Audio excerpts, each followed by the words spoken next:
April 1945 began like any other dawn at Radar Picket Station Number 1, 50 miles north of Okinawa, but it would end with a legend written in blood, fire, and unbreakable steel.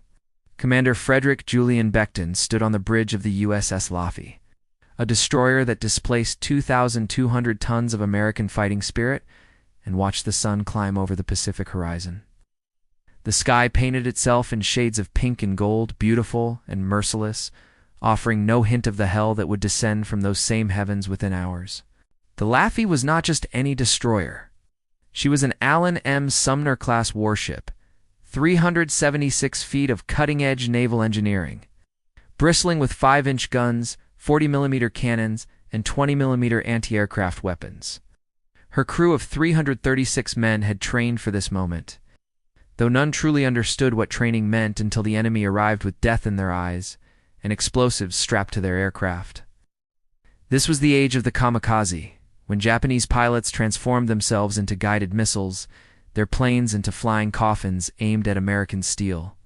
Becton was a career naval officer, a man whose dedication to the sea ran deeper than the Mariana Trench. Born in Clemson, South Carolina, he had graduated from the United States Naval Academy and had spent decades preparing for command. Now, at 40 years old, he led a crew that looked to him not just for orders, but for survival itself.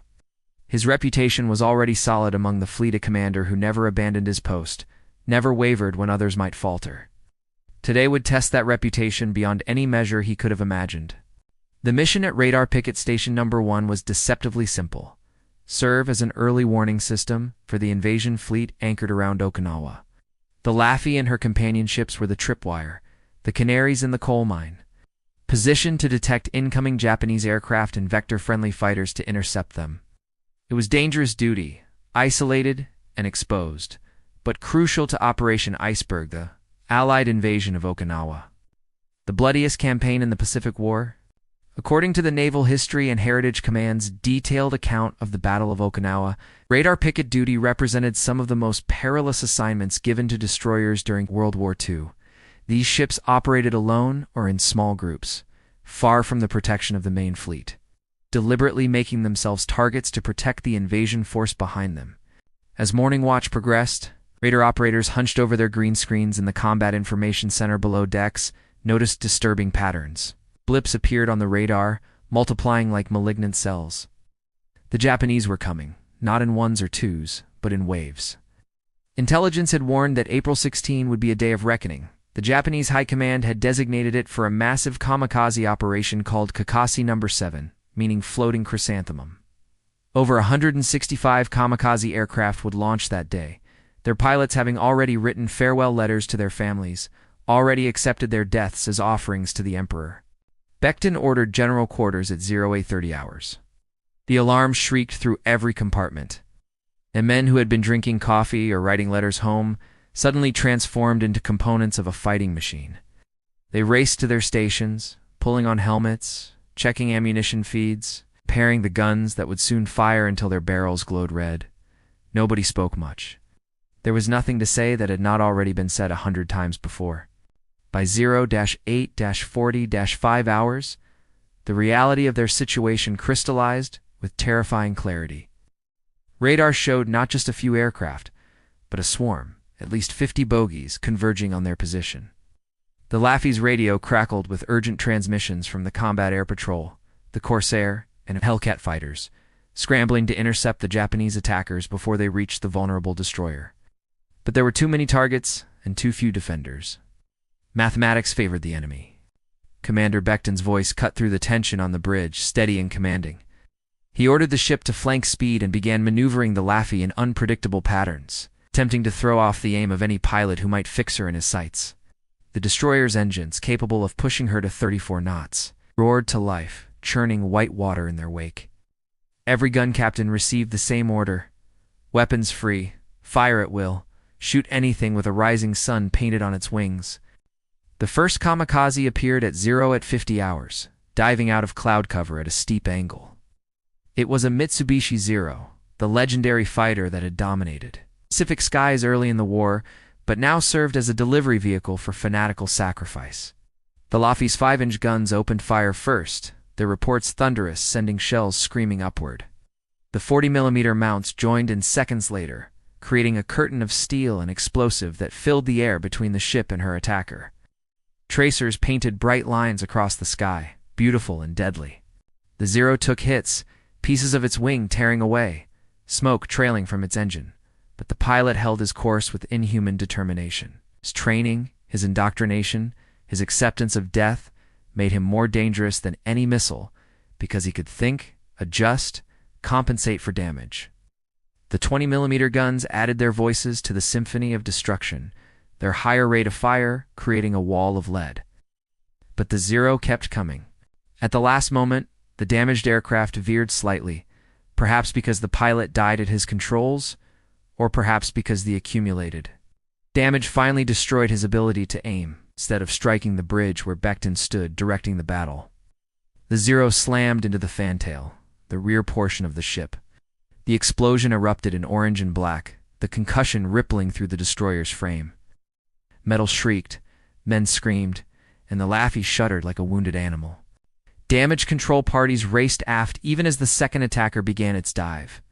There was no time to assess casualties, no opportunity to mourn the dead or tend the wounded. Battle had only begun. Becton maintained his position on the bridge, his eyes scanning the sky, his mind calculating angles and probabilities. He knew his ship, knew her capabilities and limitations. The Laffy could take punishment, but how much remained an open question that would be answered in blood and fire over the next hours. The second kamikaze was a Nakajima Ki-43 Oscar, an Army fighter pressed into naval service for Operation Kikasui. It approached from a different angle, forcing the gun crews to traverse their weapons, to acquire a new target while smoke from the first hit still obscured vision.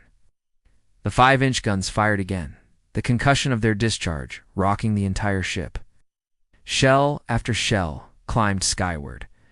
Proximity fuses designed to detonate when they sensed aircraft nearby. One shell exploded just ahead of the Oscar, filling space with shrapnel. The aircraft flew through the deadly cloud, and observers saw pieces detach from its fuselage. The wounded Oscar pilot compensated for his damaged aircraft with skill that would have been admirable in any other context, but here represented only a more sophisticated form of murder. He adjusted his approach, dropping lower, using the destroyer's superstructure to mask his final approach from some of the gun positions. The 40mm crews on the starboard side tracked him desperately, their weapons spitting shells in rapid succession, the spent casings raining down on the deck in a metallic hail. 20mm gunner Seaman First Class Thomas Fern, a 19-year-old from Ohio who had lied about his age to enlist 2 years earlier, held his trigger down and screamed defiance at the approaching aircraft. His tracers walked up the Oscar's trajectory, stitching holes along its engine cowling. Oil sprayed from the mortally wounded power plant, and flames began licking back from the engine compartment. But the pilot's trajectory was already set, his fate already sealed, and he would complete his mission even as his aircraft disintegrated around him. The Oscar struck amidships, plowing into the deckhouse with devastating force. The explosion this time was worse than the first, the aircraft's bomb detonating along with remaining fuel and ammunition. A fireball engulfed the midship section, and men working at the 40mm mount vanished in an instant, converted from living beings to vapor and ash without time to register their own deaths. The shockwave knocked sailors off their feet across the entire ship, burst eardrums, shattered gauges on the bridge. Commander Becton grabbed a stanchion to keep from falling, felt the deck plates beneath his feet flex and buckle from the impact. Reports flooded in over the sound-powered phones fires out of control, casualties mounting, structural damage to the superstructure. But the engines still turned, the rudders still answered, and the guns still fired. The Laffy remained a fighting ship, and as long as she could fight, they would not abandon her. The third and fourth kamikazes came in together, a coordinated attack that demonstrated the sophistication of Japanese tactics. One dove from high altitude while the other skimmed the wave tops, forcing the defenders to split their fire, to choose which threat to engage. Becton's tactical training kicked in automatically. The high-altitude attacker represented the greater danger because it could drop its bomb before impact, potentially causing damage even if shot down. He directed the 5-inch battery to engage the high target while the lighter automatic weapons concentrated on the wave skimmer. The sky became a solid mass of anti-aircraft fire. Every gun, on the Laffy firing simultaneously. The noise exceeded human comprehension, became a physical force that battered eardrums and vibrated internal organs. Men stopped hearing individual explosions and instead experienced the battle as a continuous roar, like standing inside a volcano during eruption. Gunners operated on training and instinct, their conscious minds overwhelmed by sensory overload. Their bodies performing tasks drilled into muscle memory through countless hours of practice. The high-altitude attacker Another Zero took a direct hit from a 5-inch shell at 3,000 feet. The aircraft simply disintegrated, transformed from a coherent machine into a cloud of debris that rained down across a quarter-mile of ocean. A cheer went up from the gun crews, quickly stifled as the wave skimmer pressed its attack. This pilot demonstrated exceptional skill, jinking left and right, never maintaining a steady course for more than seconds, making himself nearly impossible to track. 40mm shells chewed up the water around the approaching aircraft, creating columns of spray that marked near misses. 20mm tracers crisscrossed the air like deadly weaving, seeking the thread that would end the threat. The wave-skimming kamikaze, a Yokosuka D4 wide-duty dive bomber, finally caught a burst of 20mm fire across its cockpit. The canopy shattered, and the pilot slumped forward against his controls. Dead at the stick, but transformed by momentum and gravity into a guided missile controlled by physics rather than intention.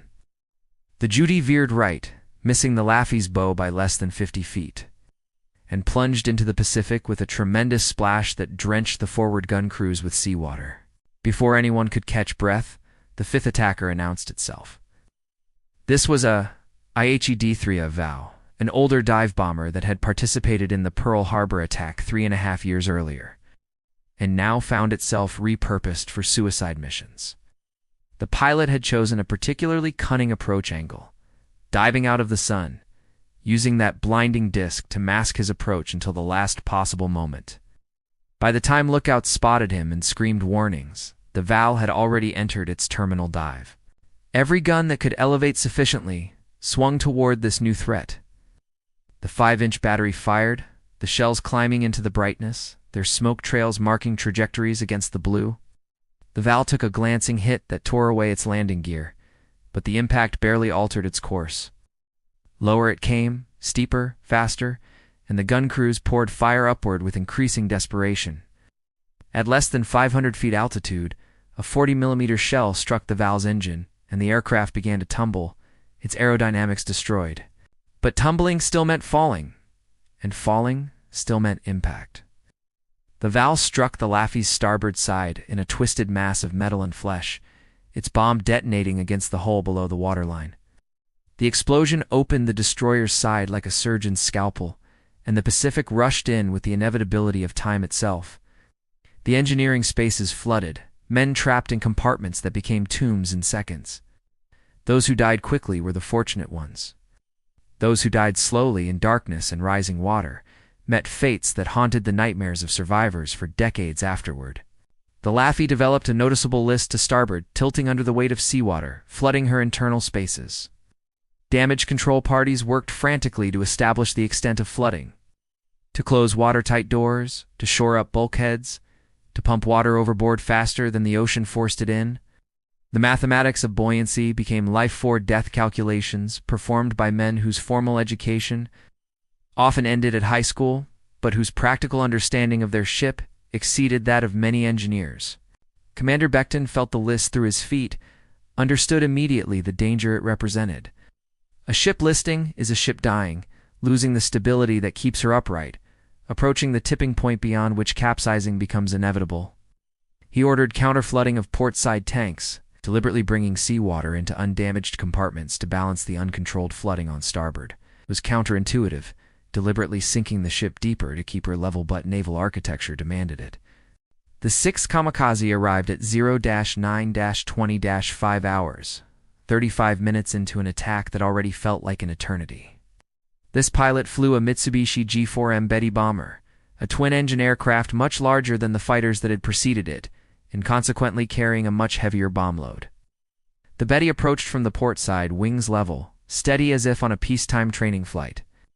Every gun on the port side engaged immediately, recognizing the existential threat this massive aircraft represented. The Betty absorbed punishment that would have destroyed lesser aircraft. 5-inch shells burst around it, proximity fuses detonating at calculated distances, filling space with shrapnel. 40mm rounds hammered its wings and fuselage, punching through thin aluminum, severing control cables, destroying hydraulics. One engine caught fire, then the other, both power plants trailing smoke and flame. Yet the bomber continued its approach, testament to both its rugged construction and its pilot's absolute commitment to death. Seaman Second Class Owen Ratter, manning a 20mm mount on the port side, never took his hands off the triggers.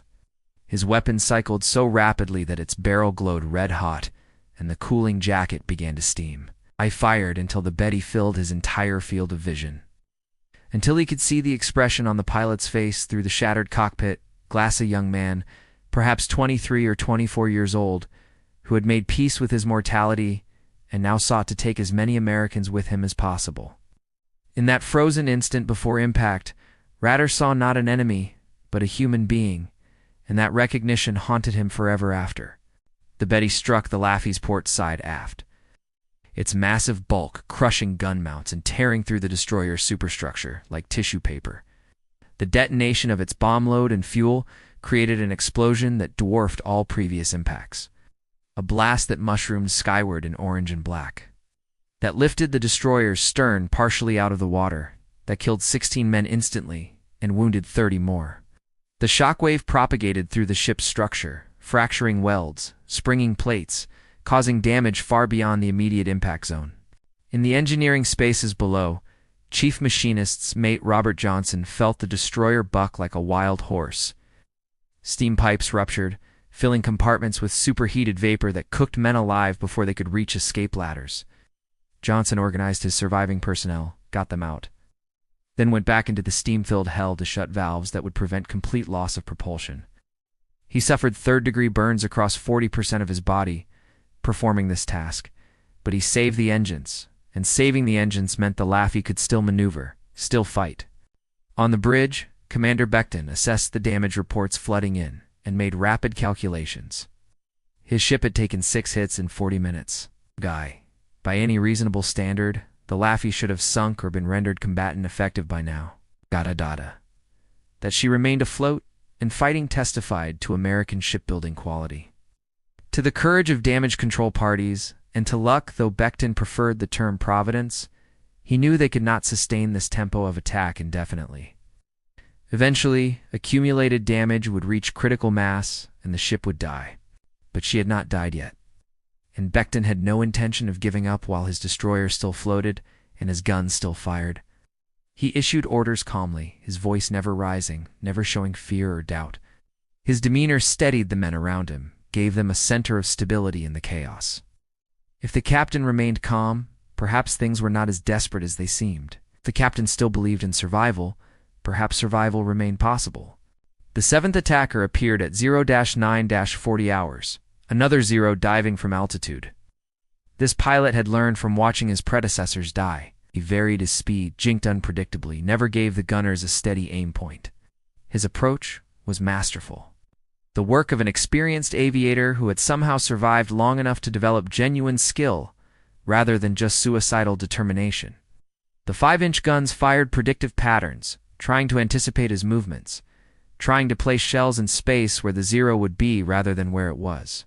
The 7th Zero evaded the 5-inch battery through a combination of skill and fortune, diving through the umbrella of heavy anti-aircraft fire without taking crippling damage. Shrapnel punctured his wings and fuselage. Hydraulic fluid streamed from severed lines. But the fighter remained controllable, and the pilot remained conscious and committed to his fatal trajectory. He fixed the Laffey's bridge in his sights, recognizing it as the ship's nerve center, understanding that killing the officers who commanded would be more devastating than destroying another gun mount. 40mm crews tracked the Zero desperately, their weapons traversing to follow the fighter's gyrations. Tracers reached out like luminous fingers trying to pluck the aircraft from the sky. The range closed rapidly, 1,000 yards, 800, 500. At 300 yards, a 40mm shell finally struck something vital. The Zero's engine seized, its propeller windmilling uselessly. but momentum carried it forward in a ballistic arc that would terminate somewhere on the destroyer's deck, whether the pilot willed it or not. Commander Becton watched the dead aircraft fall toward his position with absolute clarity, his perception of time slowing in the way human neurology responds to extreme crisis. He could see the rivets on the Zero's fuselage, could see the pilot slumped in the cockpit either dead or unconscious, could calculate the precise point of impact. He had perhaps 3 seconds to decide whether to remain at his post or seek cover. 3 seconds to choose between duty and survival. He chose duty, gripping the bridge rail, refusing to abandon his position even as death approached at terminal velocity. The Zero struck the water 15 feet from the Laffey's starboard side. Its bomb exploded on impact with the ocean surface rather than with the ship, and the physics of underwater explosions worked in the destroyer's favor. The water absorbed much of the blast energy, diffusing what would have been a lethal hit into merely catastrophic damage. The hull plates buckled inward, compartments flooded, but the damage remained below the waterline, where it could be controlled, rather than above, where it would have gutted the ship's command structure. Becton released a breath he had not realized he was holding. 7 attacks, 7 hits or near hits, and somehow the Laffey continued to function as a warship. But his tactical display showed more bogies inbound, more kamikazes committed to the floating chrysanthemum operation. The ordeal was far from over. He checked his watch 0-9-50-5 hours. They had been under continuous attack for 65 minutes, and the ammunition reserves were dropping toward critical levels. The 5-inch battery had expended over 70% of its ready ammunition, and the automatic weapons were consuming bullets faster than loaders could bring fresh magazines from below. The 8th kamikaze announced itself at 1000 hours exactly, as if timed to mark the full first hour of battle. This was another Judy dive bomber approaching from directly ahead, using the Laffey's beyond aspect to minimize its profile as a target. The forward 5-inch mount engaged immediately, firing directly ahead along the ship's axis, the muzzle blast washing over the forward deck and scouring paint from steel. Shell after shell climbed toward the Judy, but the narrow profile made accurate shooting nearly impossible. At 1,000 yards range, the Judy released its bomb, dropping it like a conventional bomber rather than carrying it to impact. The pilot had decided he could accomplish his mission and perhaps survive to fight again. A rational choice that distinguished him from most kamikaze pilots who viewed survival as failure. The bomb fell in a parabolic arc, and Becton instantly ordered hard starboard rudder, attempting to turn the destroyer inside the bomb's trajectory. The Laffey heeled sharply into her turn, her damaged hull protesting the violent maneuver. Steel groaned, welds cracked, and water sloshed in flooded compartments, destabilizing the ship further. But she answered her rudder, proving that American engineering and damage control had maintained essential functions, despite catastrophic hits. The bomb struck the water 30 feet to port, close enough that the explosion lifted the destroyer's bow, close enough that the concussion shattered windows on the bridge and knocked men off their feet, but not close enough to cause additional structural damage. The Judy pilot, having dropped his bomb, began to climb away from the anti-aircraft fire. For a moment, survival seemed possible for him. Then a 5-inch shell from the aft mount caught him perfectly, striking the cockpit and destroying aircraft and aviator simultaneously. The Judy tumbled from the sky in pieces, a reminder that even rational choices sometimes led to death in this merciless geometry of war. Before the debris from the Judy had settled on the ocean's surface, the 9th attacker rolled into its dive. This was a Kawasaki Ki-61 Tony fighter, a sleek aircraft designed for speed and maneuverability. The pilot executed a perfect split-us maneuver, rolling inverted and pulling through into a vertical dive that brought him screaming down at over 400 miles per hour. At that velocity, interception became a matter of luck as much as skill, because human reaction time could not match aircraft performance. Every gun that could elevate to near vertical angles fired straight up, creating a column of steel and explosive through which the Tony had to pass. The pilot flew into this maelstrom without deviation, without fear, accepting hits across his wings and fuselage as the price of completing his mission. His aircraft began to disintegrate during descent, pieces tearing away, but the core of the fighter held together long enough to reach its target. The Tony struck the Laffey's forward superstructure, impacting almost exactly where the 7th Zero had been aimed before diverting into the water. The explosion destroyed the ship's combat information center, killed the radar operators who had tracked enemy aircraft, and knocked out primary fire control. The destroyer was now partially blind, forced to rely on visual spotting rather than electronic detection. In an era when radar meant survival, this damage represented a critical blow. Lieutenant Commander Robert Carr, the executive officer who served as Becton's second-in-command, took charge of establishing backup fire control systems. Without the electronic calculators that computed firing solutions, gun crews would need to rely on manual plotting. Unexperienced chief petty officers who could estimate range and bearing through decades of accumulated knowledge. It was a regression to methods from the First World War, but any fire control was better than none, and the Laffey's chiefs rose to the challenge. The 10th kamikaze arrived at 10:20 hours, 80 minutes into an attack that had become a battle of attrition between American resilience and Japanese determination. This final attacker was another Zero, its pilot either the most dedicated or simply last in sequence. He approached low and fast, using the wave tops to mask his approach, then pulled up sharply at the last moment to dive on the destroyer from above. It was a complex maneuver that demonstrated significant flying skill, and it brought the Zero through the anti-aircraft barrage with minimal damage. Gunners threw everything at this final threat, understanding that their ship could not absorb another hit without capsizing or breaking apart. Ammunition reserves had reached critical levels. Some 20mm mounts had already gone silent, their magazines exhausted. The 40mm crews fired their last belts, empty casings piling around their feet in glittering brass mounds. The 5-inch battery, down to less than 10% ammunition, fired deliberately, each shell precious beyond measure. The 10th Zero dove through the anti-aircraft fire with the inevitability of fate itself. Tracers converged on the fighter from multiple angles, stitching patterns across its wings and fuselage.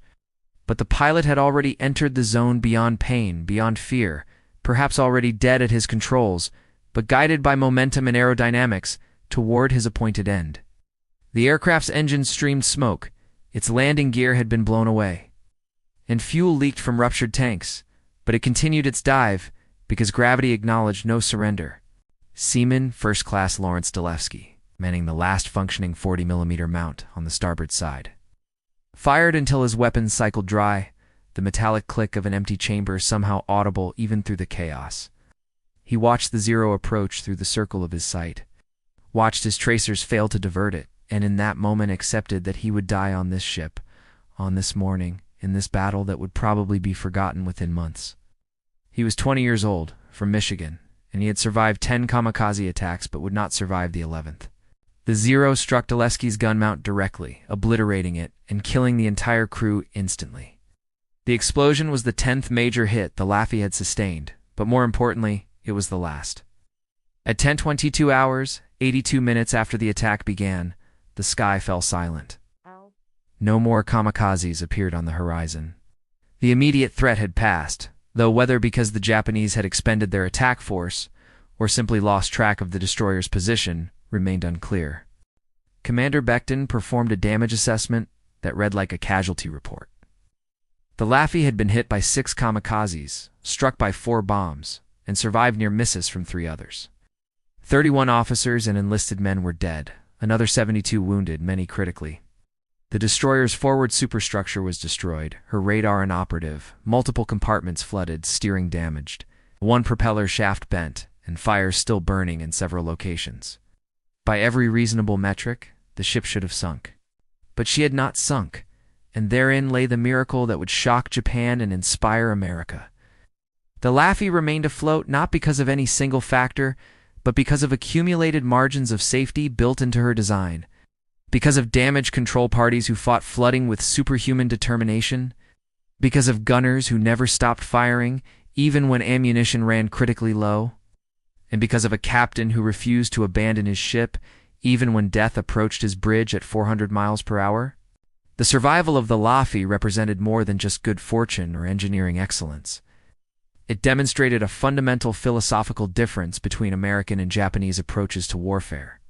Japanese doctrine emphasized spirit over material, accepted casualties as inevitable costs of victory, and viewed death in combat as the highest honor. American doctrine emphasized sustainability, redundancy, damage control, and the preservation of assets and personnel. The Laffey's survival proved that steel properly designed and courageously defended could withstand even suicidal determination. As damage control parties slowly brought fires under control, and the list began to decrease through careful counterflooding, Becton allowed himself a moment to look around his shattered bridge. Blood stained the deck plates, shattered glass crunched under his feet, and smoke drifted through broken windows. But the engine telegraph still functioned, the helmsman still held the wheel, and the American flag still flew from the mast, though tattered and scorched.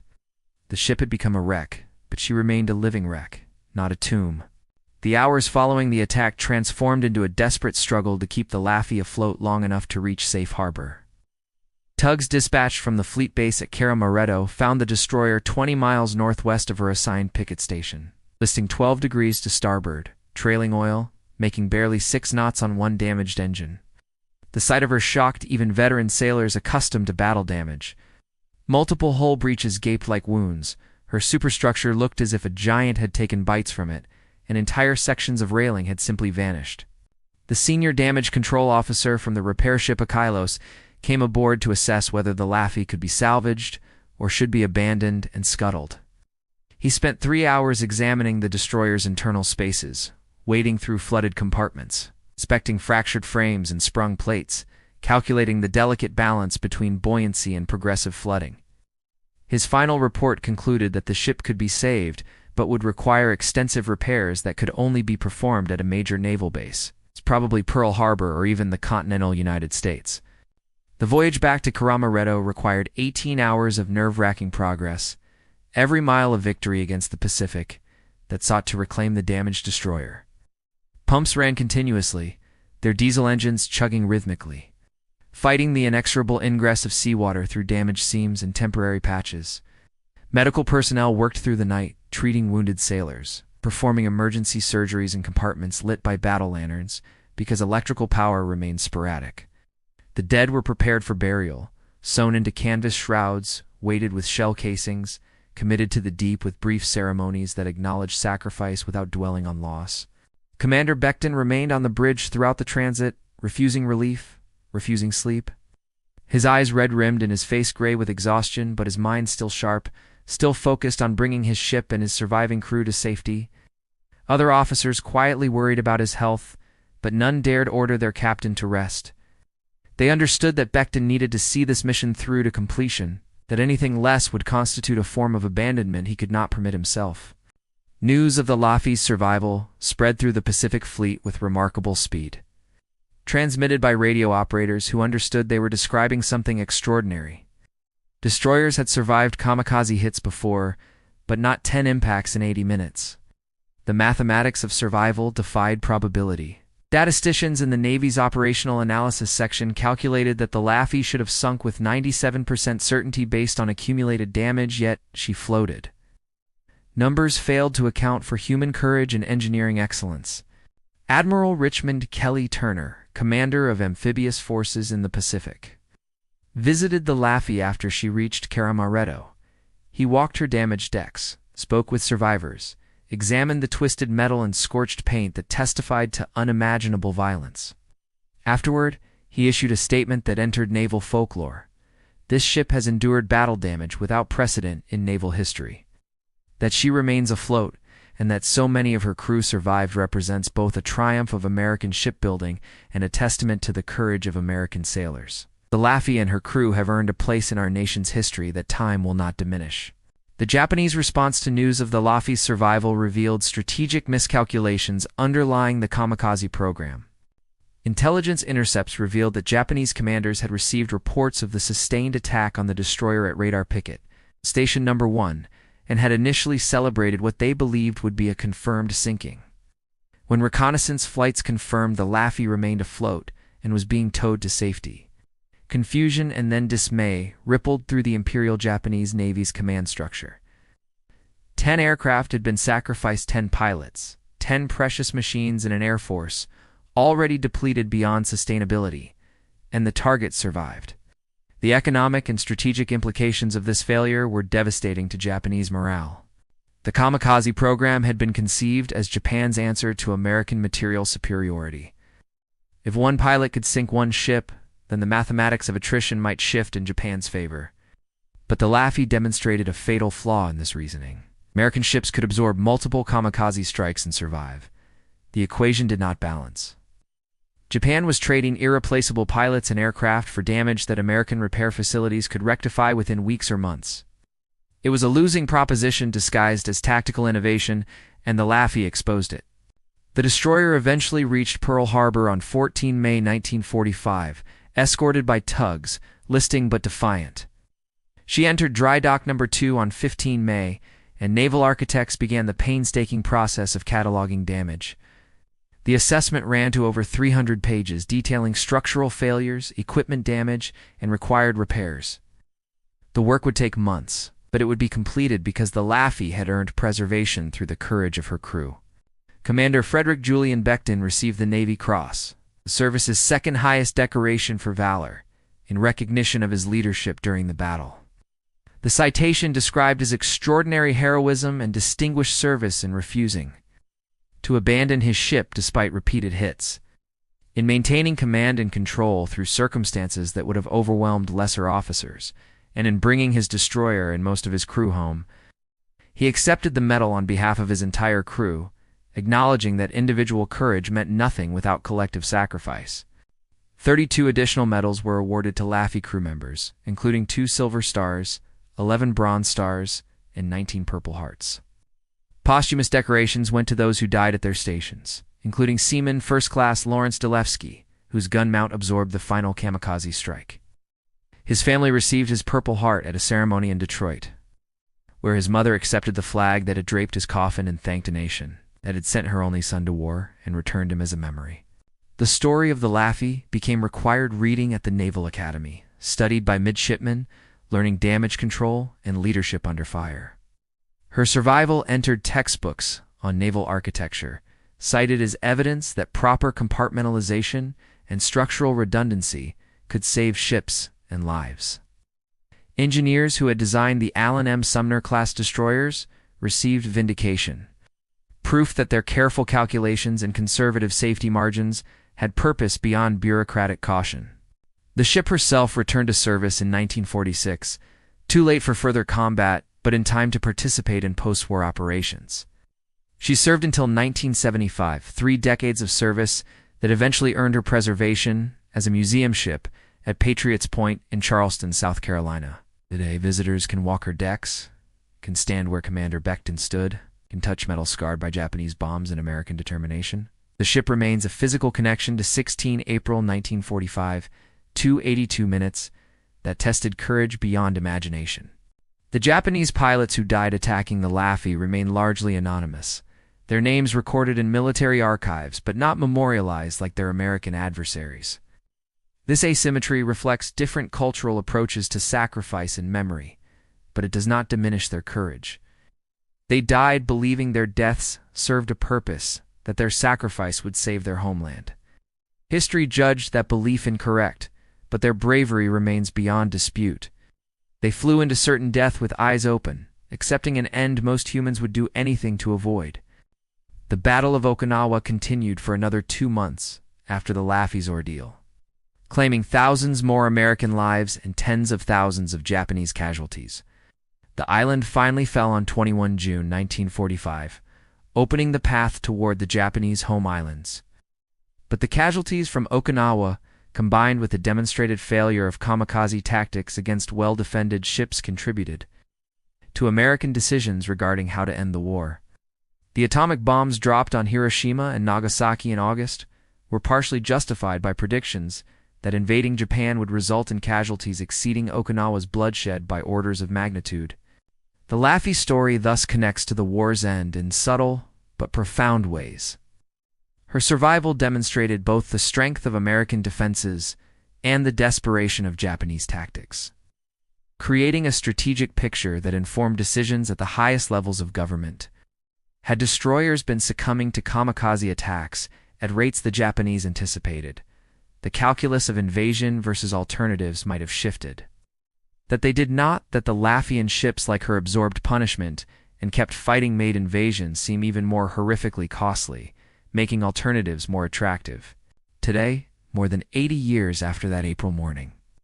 The Laffey remains docked in Charleston, her steel preserved against rust, her story preserved against forgetting. School children tour her compartments, veterans visit to pay respects, historians study her damage patterns to understand combat better. She is no longer a warship, but a monument, no longer steel in service, but steel in testimony. Her survival speaks to what humans can endure, what ships can withstand, what courage can accomplish when reinforced by engineering and determination. The destroyer that would not die earned her nickname through 82 minutes of hell, but she earned her place in history through decades of service after survival. She proved that sometimes the best response to repeated attacks is simply to refuse surrender, to absorb blow after blow, to keep fighting when every rational calculation suggests defeat. The Laffey's legacy is not that she won a battle, she merely survived one, but that she demonstrated survival, self as a form of victory, resilience as a weapon more powerful than any bomb or bullet. And so the ship sits in Charleston Harbor, rusting slowly despite preservation efforts, visited by thousands who seek connection to a past most can barely imagine.